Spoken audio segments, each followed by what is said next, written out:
and welcome back to an episode of It Might Be Fact or It Might Be Fiction on Exploring with Ash and Jake. We're going to be talking about the Slenderman stabbing. So here is what we know. On May 31st, 2014, in Waukesha, Wisconsin, United States, two 12-year-old girls, Annalise Wire and Morgan Geyser, lured their friend Peyton into a forest. There, they stabbed her 19 times in an attempt to appease the supposed fictional character, the Slender Man. Peyton later crawled to the road where she was found and recovered after 6 days in the hospital. Weiner and Geyser were found not guilty by plea of mental disease and or defect and committed to a mental health institution for sentences of 25 years to life and 40 years to life, respectively. After 7 years, Weiner was granted an early release and will be under supervision until the age of 37. Now, personally, my own feelings aside from this, I feel like the parents should have been held responsible as well in this case of this poor little girl, even though she survived, because I mean, how does one not know that your child has mental health issues going on? You raise them, you see them daily. So the fact that there was no responsibility on the parents' behalf and the parents didn't get charged for anything or not like taking care of their mental health, that part just shocks me because I feel like the parents are responsible for what happened as much as their daughters are. The stabbing took place in Davids Park, a wooded area in Waukesha, Wisconsin, during a game of hide-and-seek on May 31st, 2014.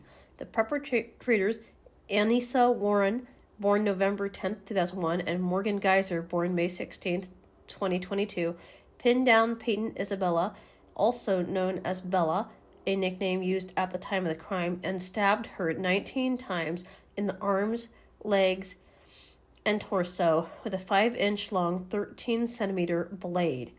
Two wounds were to two major organs. One nearly missed a major artery by her heart by less than a millimeter, and another went through her diaphragm, cutting into her liver and stomach. Wire and Geyser both told Bella to lie down while they found help, but they did not get any upon leaving. Afterwards, she dragged herself to a nearby road where she was found by a cyclist. The cyclist called 911 when he saw her. Around 5 hours later, Wire and Geyser were apprehended near Interstate 94 at Stafal's furniture store after walking 4.9 miles, 7.9 kilometers. The knife used in the stabbing was in the leg they carried. Their goal was to meet Slenderman at his mansion, called Slender Mansion, in the Nicolet National Forest, roughly at 200-mile hike from their location. During the interviews, Geyser was described as feeling no empathy, while Wire was described as feeling guilty for stabbing the victim. Both felt that the attack was needed to appease the Slenderman. Bella left the hospital 7 days after the attack, and she returned to school in September of 2014. Now we're going to get into the backstory of Geyser's mental health and what kind of led up to this.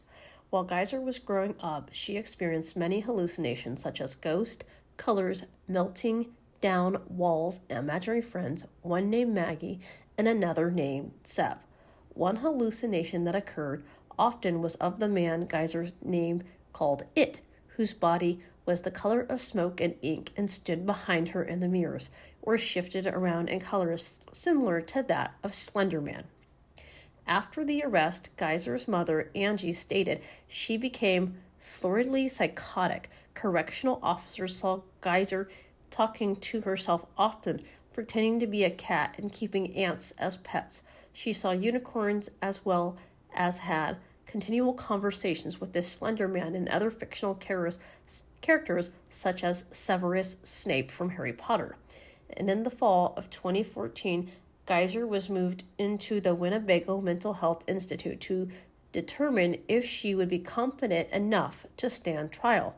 They diagnosed Geyser in October 22nd of 2014 with early onset of childhood schizophrenia. However, instead of treatment and medication, they focused on explaining the law to Geyser to prepare her for trial. Nearly half a year later, Geyser was found to be competent enough to stand trial. Geyser's schizophrenia was continually left untreated for 19 more months, leading her to remain in a state of psychosis or out of touch with reality. In December, she was sent back to Winnebago and given antipsychotics, which later allowed Geyser to feel remorse after clearing her mind. On March 23rd of 2016, Geyser was sent back to jail with medication, where she rapidly deteriorated. Following the investigation, Geyser was charged with attempted first-degree murder, homicide, a Class A felony, and Weiner was charged with attempted second-degree homicide, a Class B felony.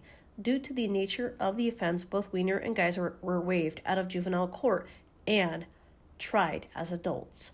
In 2017, Weiner pleaded guilty to being a party to attempted second-degree homicide. A jury then found her not guilty by mental disease or defect. Geyser accepted a plea offer under which she would not go to trial and would be evaluated by psychiatrists to determine how long she should be placed in a mental facility. She later pleaded guilty but was found not guilty by reason of mental disease or defect and was diagnosed with schizophrenia, from which her father also suffers.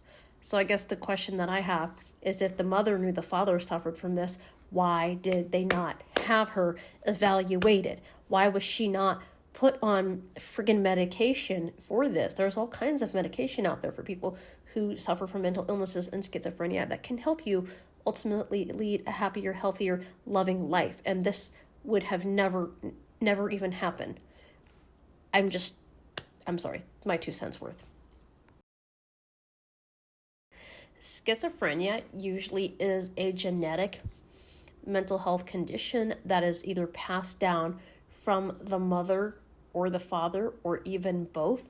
If it runs in your family, it can be hereditary, and it can be hard to deal with, especially if not properly treated with medication.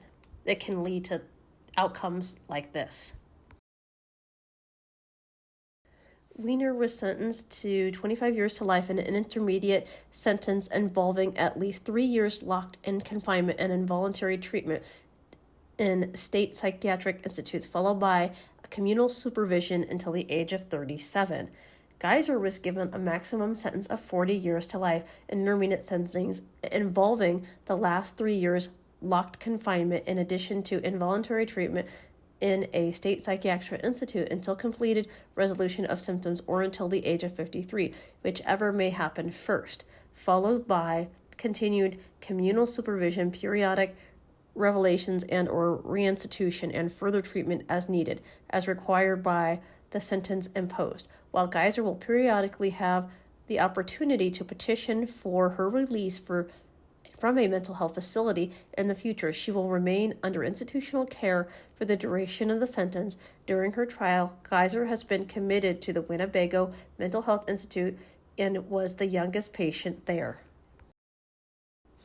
At court on March 10th, 2021, Weiner, who was by then 19, submitted a letter to the court stating that she was deeply sorry and regretful for the agony and the pain and fear that she had caused, not just to her parents, but to the community as well. Weiner stated that, "I hate my actions from May 31st, 2014, but through countless hours of therapy, I no longer hate myself for them." On July 1st, 2021, a Washakie County judge, Michael Borin, ordered Weiner to be released from the Winnebago Mental Health Institute and gave state officials 60 days to draw up a conditional release plan and require that Weiner be assigned a State Department of Services case manager to track her progress until she is 37 years old, the length of her commitment.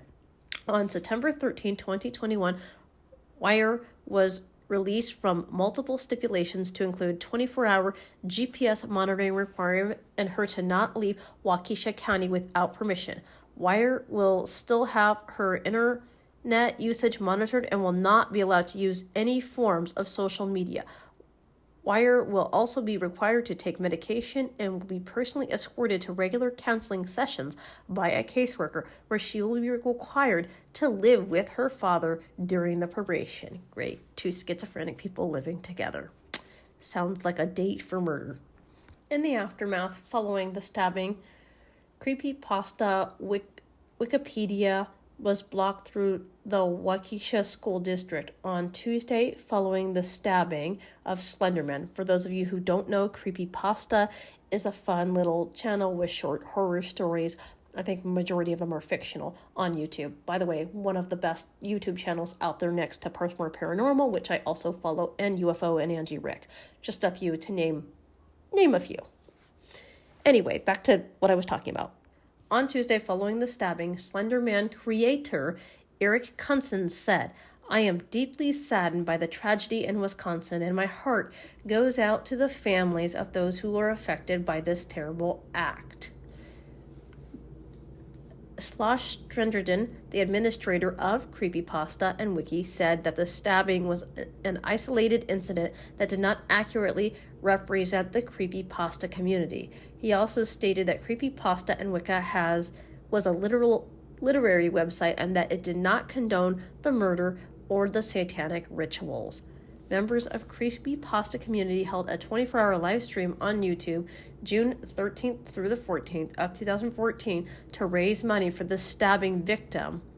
And the administrator on Creepypasta website said the purpose of the stream was to show members of the community that they are cared for and that they did not condone real-world violence because they enjoyed fiction that contains violence.